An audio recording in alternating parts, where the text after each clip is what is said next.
Dear student, in today's lecture we start chapter number 8 from the syllabus of Maharashtra State Board, Electrostatics. Now what exactly mean by the electrostatic that we have to learn? Electrostatic is the study of electric charges at rest. Study of electric charges at rest is called as electrostatic. Means in this chapter, so we have to deal with the charges, stationary charges.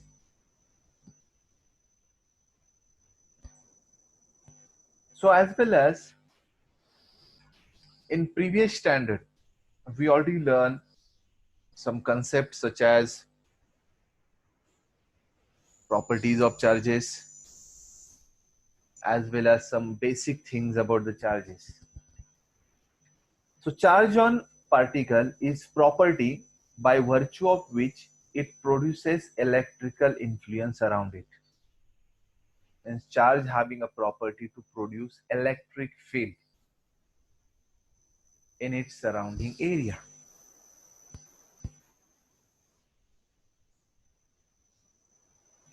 Charge are of two kinds, positive charge and negative charge.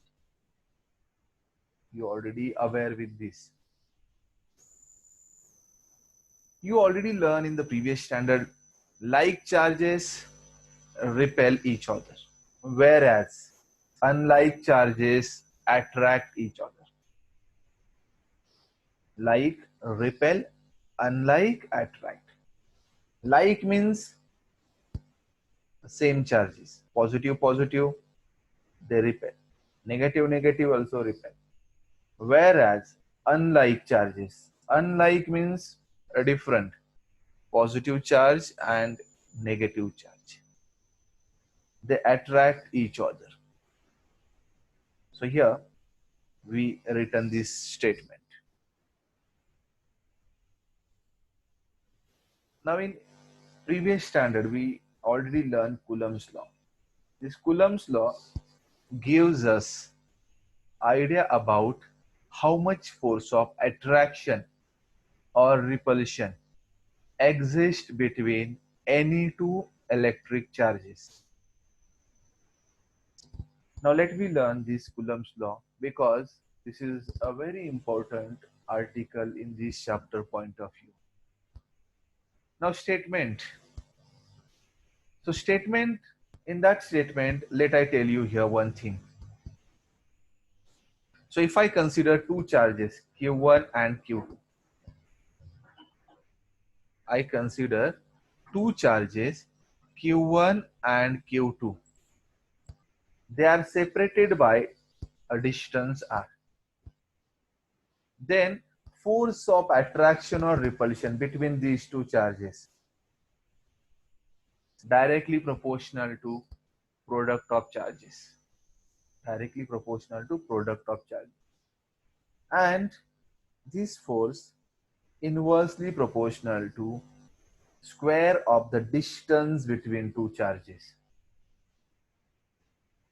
If we combine both the observation, then we get an equation F proportional to Q1 Q2 divided by R square. And this is the Coulomb's law of electrostatic. Now if you see the statement, so this is the electrostatic force of attraction or repulsion between two charges. We are considering point charges. Is directly proportional to product of the charges and inversely proportional to square of the distance between them.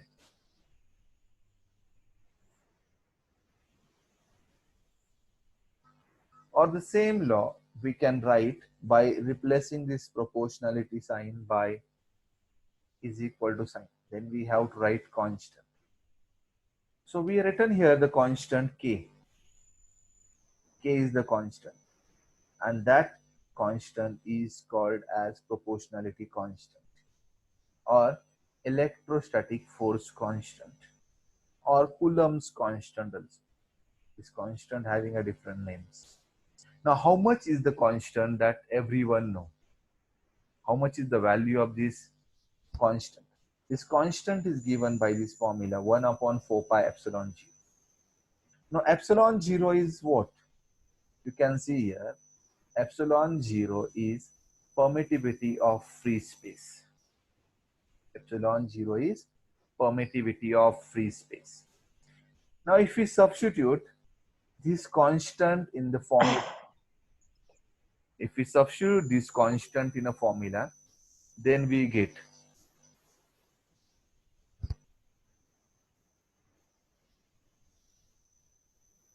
one more thing we remember. So in the formula, I told you here, this is permittivity of free space. Okay? Means free space or vacuum basically. The same constant we have to write for a medium. Instead of epsilon 0, we can use epsilon only. Permittivity of the medium. We can use only epsilon.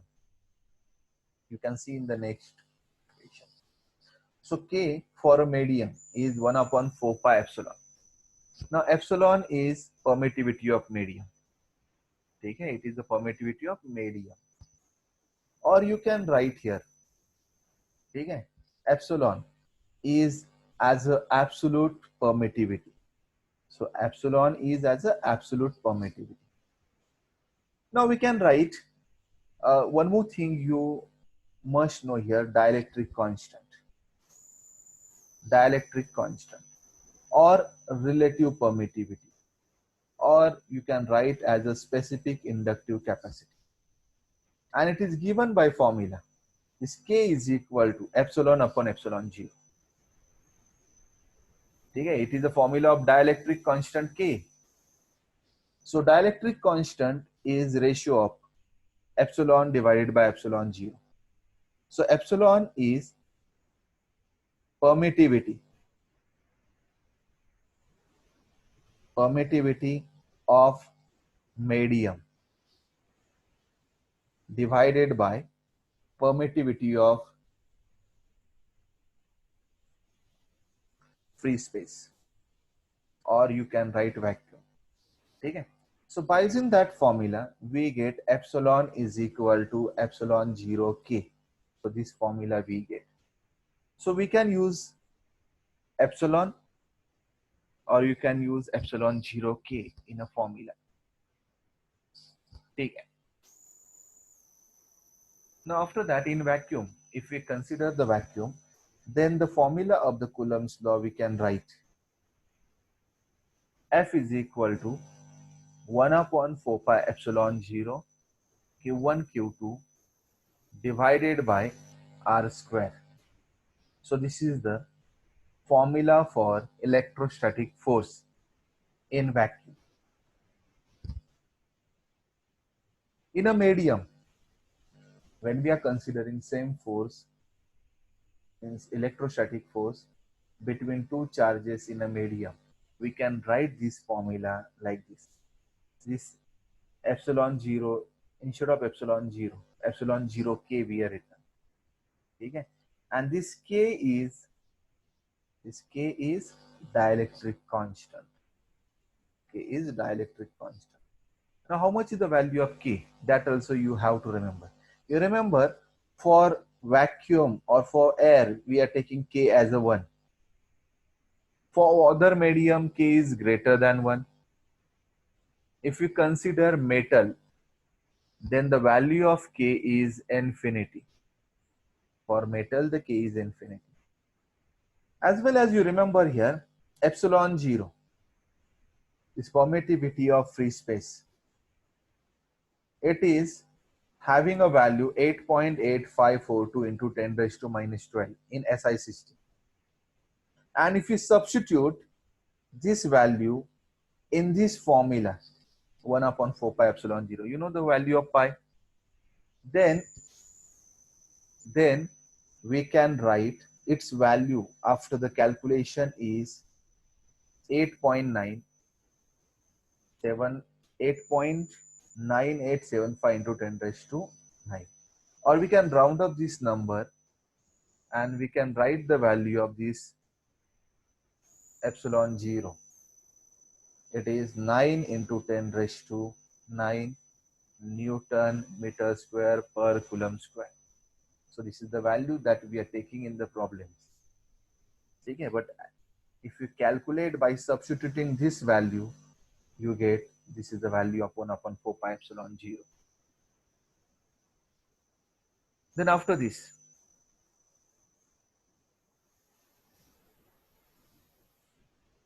we consider here two charges Q1, Q2. You can see in a diagram, the first charge is Q1, second charge is Q2, distance is R. Then force acting on charge Q1. Okay? This is the force acting. Maybe here it's a attraction force. F12 is mentioned. Okay? Or we can write like this way. So instead of this, we can write the force acting on 1 due to 2, F12, and here F21. Okay? Similar manner, when the charges are like, then the repulsion force is there. So this is the force acting on charge 1. This is the force acting on charge 2. Okay. Now we can write the formula of F12 and F21. You can see here the vector form. You know the unit vector. In 11th standard we learn unit vector is vector divided by its magnitude. So here vector is always equal to magnitude multiplied by unit vector. Magnitude multiplied by unit vector. So this is the formula for vector. So magnitude, you know that when two charges we consider, the magnitude of the force is 1 upon 4 pi epsilon 0 if they are in vacuum. If they are in other medium, epsilon 0 k we write. Q1, Q2 divided by R square. This is the magnitude. Okay? Multiplied by unit vector. So this is the unit vector. And you remember one thing here. This unit vector must be in the direction of this force. So when we are writing this formula, so that time if this is a vector A bar, this is the unit vector which having a same direction. So this and this both having a same direction. Similar manner we can write F21. So here we are written unit vector. So unit vector having a same direction to this force, that you have to note here. Now after this, unit of charge. You know that in SI system, unit of charge is Coulomb. Because of the great contribution of scientist Coulomb in this, we are given the name of the charge as a Coulomb. So SI unit of the charge is Coulomb. Now some more basic concept, electric intensity. This is the formula of the electric intensity which we already learned in the previous standard. Electric intensity, it is F by Q0. Generally, electric intensity is the term which is used to express the strength of electric field. Which is generally used to express strength of electric field. Now for that, I tell you simple example. If I consider a charge, this is a charge Q, and this circle represent electric field area of this charge Q. And we have to find out electric intensity at point A. This is the point A, and at point A, we have to write electric intensity. Then at this point A, we have to place a test charge, unit positive charge, Q0. If you place unit positive charge, and if this is a charge, then this charge is repelled by charge Q with some force. Okay? And that force per unit positive charge is called as electric intensity. Or we can say that force acting on this unit positive charge at point A is the electric intensity at point A. Now when we consider this charge Q0 is at point B. The force is different. So electric intensity at point B is a different. So electric intensity is force acting on unit positive charge at that point is the electric intensity. So we have written the formula of electric intensity is F by Q0. F by Q0 is the formula of electric intensity. Now you know that how much is the force acting on this charge. We can write by this formula 1 upon 4 pi epsilon 0 Q Q0 divided by, if I consider the distance between these two is R, so R square, and divide by this Q0. Again, if this is a F, then F by Q0. So if we divide this equation by Q0, we get 1 upon 4 pi epsilon 0 Q by R, sorry, R square. This is the expression for electric intensity which we already derived. Okay. Now you note one thing here. Electric intensity having a unit, Newton per coulomb. So unit of force is Newton divided by unit of charge is coulomb. So Newton per coulomb is the unit. Now how we get this volt per meter? So one more formula of the electric intensity that we have to learn in the next article, it is dV by dx. So unit for V, volt, unit for distance, meter, volt per meter is the electric intensity.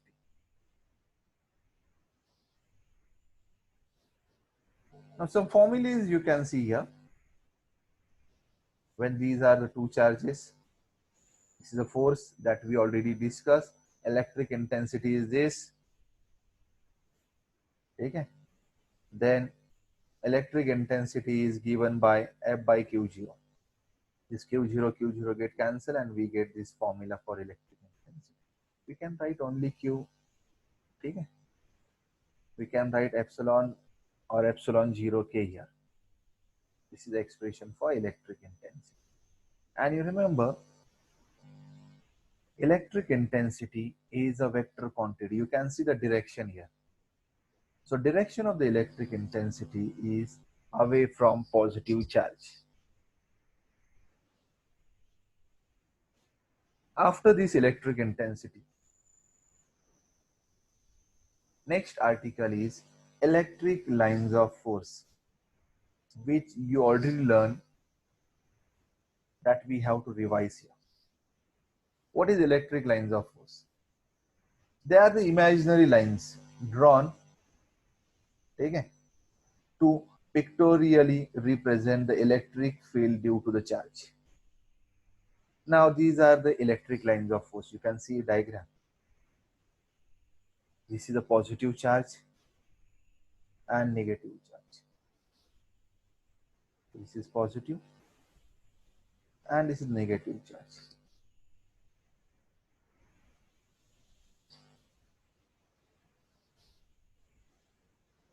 And these are the electric lines of force for positive and negative charge.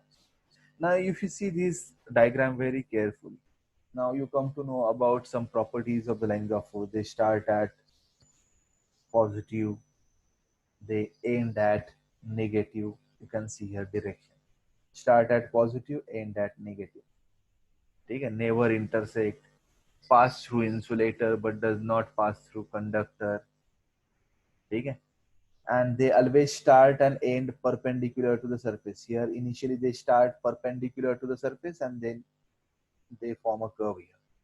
Start, end, normal to the surface. This is the property of electric lines of force. Now electric lines of force crowded, where electric intensity is large. You remember, electric intensity large means what? They are crowded near charge. Near charge, electric intensity is more, so they are crowded near charge. Okay. Now after that, area vector. So this area vector is very important. because in many derivations we have to consider area vector. Generally area vector represented by ds. We represent this area vector by ds bar. Now let I show area vector in a diagram. So I consider this is the area S. This is area. Now in that smaller area I consider ds. ds is the smaller area. Now area vector is represented in this diagram. So this is the area vector. You can see here ds bar. This is the area vector. Area vector is perpendicular to the surface of area. You remember one thing here. You note one thing. Area vector is perpendicular to the surface area. Okay. So area vector we can write like this. Area multiplied by unit vector. You know that any vector is equal to magnitude multiplied by unit vector. Now after that, next term is electric flux. Now what is electric flux that we have to remember? So this is the basic which we already covered that we are revising here. So electric flux is total number of electric lines of force. Just we covered electric lines of force. So total number of electric lines of force that normally pass through that surface. Total number of electric lines of force that normally pass through that surface is called as electric flux. So electric flux is what? Number of lines of force, okay, which are passing normal to the surface.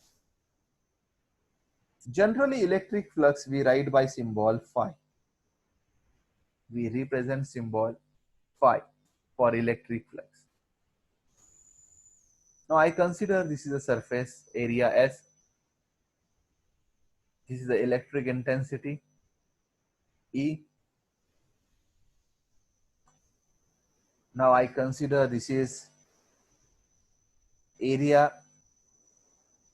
This is area element or area vector ds bar, which is having a same direction as the direction of electric intensity. Now if I consider one more area vector which making some angle theta with direction of electric intensity. So you can see here. So this electric intensity direction and this is area vector. Okay. Then if I consider one more area vector which is making angle 90 degree with the direction of electric intensity. Then electric flux through small area element ds. Electric flux through small area element ds due to this electric intensity at an angle theta is, it is given by this formula E bar dot ds bar. Now here EDS into cos theta. You know that A bar dot B bar is equal to AB cos theta. This is the dot product, scalar product. Now here EDS cos theta. Now pay attention here. When you are considering this angle, okay, this is the angle. Now pay attention. Theta is what? Angle between E and this ds or area vector. Now pay attention here. If the angle is, here angle is 0, so we can write flux is E into ds. Now here angle is theta. So here angle is theta. So we can write electric flux is equal to E into ds into cos of theta. Okay. So here angle is 90. E into ds into cos 90 is 0. So electric flux is 0 here for this case. Hence we consider three cases here. Okay. and we consider this is case 1, this is case 2, and this is case 3. And in every case, we are written electric flux. Okay, as well as if you want to write for a closed surface, electric flux over the whole surface S, then we can take integration. We can take integration, and this circle on this integration sign indicate that integration over a closed path, E bar dot ds bar. So that we can write like this. Okay, you remember here electric flux is a scalar quantity. Okay, electric flux is a scalar quantity, but because it is the scalar product of E and ds. SI unit of electric flux is Newton meter square or voltmeter. Unit of E multiply electric intensity multiplied by unit of area. Okay. Newton meters first unit. You know that E into ds. Unit of electric intensity is Newton divided by Coulomb, and ds is meter square. So you can see here the unit Newton meter square per Coulomb. As well as I told you one more unit for E, Volt per meter, and unit area is meter square. So meter get cancelled. Volt meter is the unit. You can see 2 units for electric flux. I hope you understood this area vector. Now next one is continuous charge distribution. Now what is continuous charge distribution? When charge is uniformly distributed over the length, over the surface, over the volume, it is considered as continuous charge distribution. Now in that, we have to consider 3 points. Linear charge density. Linear charge density. It is generally represented by lambda. Now what is linear charge density? Now let I tell you formula here. Okay? Linear charge density is charge per unit length. When we consider straight conductor, charge is uniformly distributed over that. Charge per unit length is linear charge density. So we consider here a one straight conductor. So this is straight conductor. Okay? And charge is distributed on that. So this is the smaller element, smaller area, smaller length. On that charge is distributed, and that charge is dq, and the length is ds. Then linear charge density is given by formula q by l. So this is the linear charge density. Unit is charge unit divided by length unit, Coulomb per meter. Coulomb per meter is the unit. Or we can write dq by dl for this smaller portion. Next one is surface charge density. Surface charge density is charge per unit area. Charge per unit area is the surface charge density. Unit is Coulomb per meter square. Let I consider this is the area.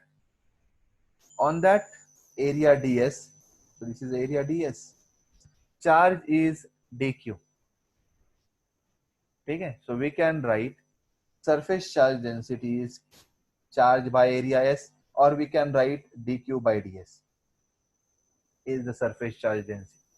Unit of charge divided by unit of area is the unit of surface charge density. Now volume charge density, it is generally represented by rho. Charge per unit volume. Charge per unit volume is called as volume charge density.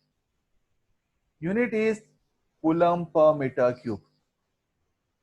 Now I consider a cubical surface on that a charge is uniformly distributed. Now I consider smaller part of that having a volume dV and charge is dq. Then we can write a volume charge density q by v, or for this smaller part we can write dq by dv is the volume charge density. So I hope you understood this continuous charge distribution. After this continuous charge distribution article, next one we have to learn Gauss theorem. Gauss theorem we already covered in the previous standard. See this Gauss theorem. So this statement represent the Gauss theorem. So phi electric flux, E for electric flux. Generally phi we can use for the magnetic flux also. E for electric.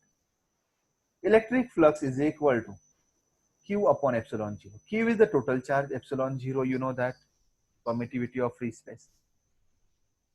So what is the Gauss theorem?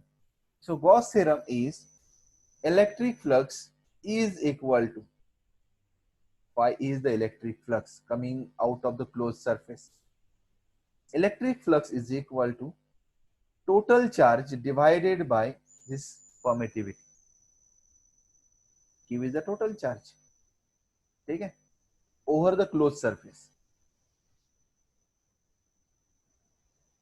So this is Gauss theorem.